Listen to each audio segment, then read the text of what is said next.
done it again. You are the man who gave them the power to destroy themselves. Oppenheimer, directed by Christopher Nolan, is a masterpiece. It's a flawed masterpiece and not a perfect film, but it is a great time at the cinema. I kind of feel like this role was meant for Cillian Murphy. He's been in a number of Nolan projects, including all 3 of the Dark Knight films, in which he played the Scarecrow. He's always done a great job, but in this film, he is J. Robert Oppenheimer. The film has an incredible cast with Florence Pugh playing Oppenheimer's mistress, Emily Blunt playing Oppenheimer's wife, Matt Damon who plays a general who hires Oppenheimer, and a real standout performance from Robert Downey Jr. There's no quirky Robert Downey Jr.isms or Starkisms in this where he does that kind of confident, cocky thing. It's a much more subdued and realistic performance from Robert Downey Jr. Pepper, this is awkward. I'm Iron Man. There's none of that. You've also got the likes of Jack Quaid, Rami Malek, Josh Hartnett, Gary Oldman. All these people just really want to work with Christopher Nolan. And why wouldn't they? Christopher Nolan's a stud, and this is in the top shelf of Christopher Nolan films. I can't say that I like it as much as things like The Prestige and The Dark Knight.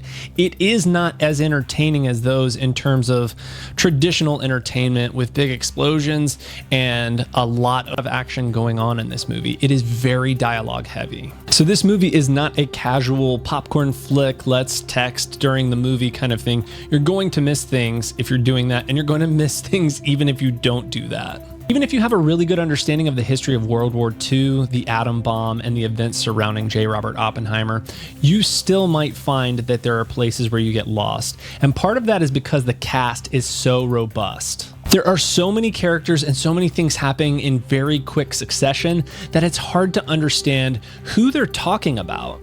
If you've ever walked into a room before of like 50 people and there's 2 people in the whole room that you know their names and you understand a little bit about them, but you're supposed to kind of understand all 50 people in the room, that's kind of how I felt in this movie. It was like, I don't know enough about these people. I don't know their names, and I'm playing catch up. So it is a movie I think I'm going to need to watch more than once to have a better understanding of it. If you look at who the characters are playing, I think that will help. And I think it'll also help to just do a quick Wikipedia to understand what are the main bullet points, the main events of what actually happened historically. This is where the film really doesn't hold your hand at all. So if you want to do a little bit of research before you go, you may enjoy the film a little bit more. I know for me, there were certain scenes where I was like, who are they talking about? They would say the character's name and I was just like, I don't know which guy that is and what his relationship is to Oppenheimer. The story here is such a compelling one as we're following the father of the atom bomb who basically led a team in creating the first atomic bomb. During World War II, Lieutenant Leslie Groves Jr., played by Matt Damon, appoints physicist J. Robert Oppenheimer to work on the top secret Manhattan Project. Oppenheimer and a team of scientists spend years developing and designing the atomic bomb.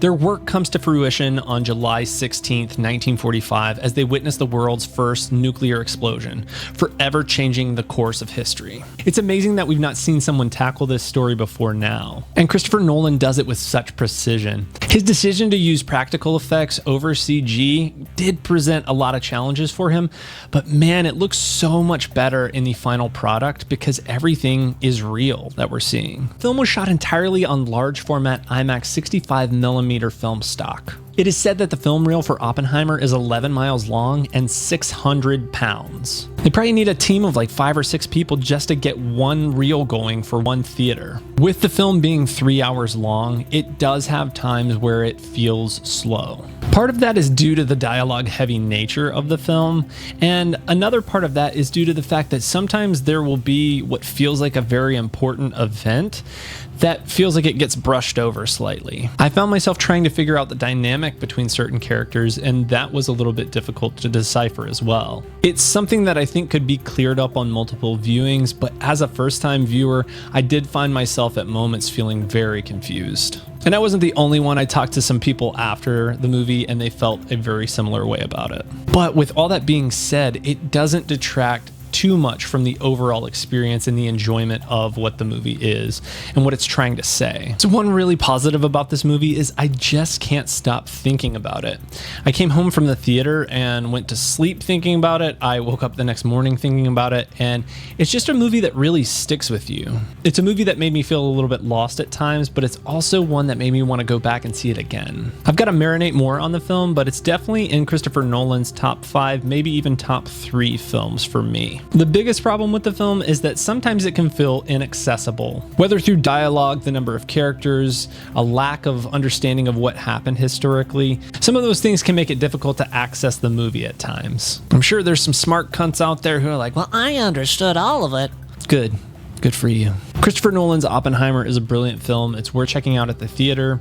The score, the cast, the directing, the writing, all of it's there and all of it is amazing. So this film gets highest marks from me, and maybe even tennis fists. If you're feeling sexy, my friend, hit that subscribe button. Check out my latest video here, and I will catch you in the next one.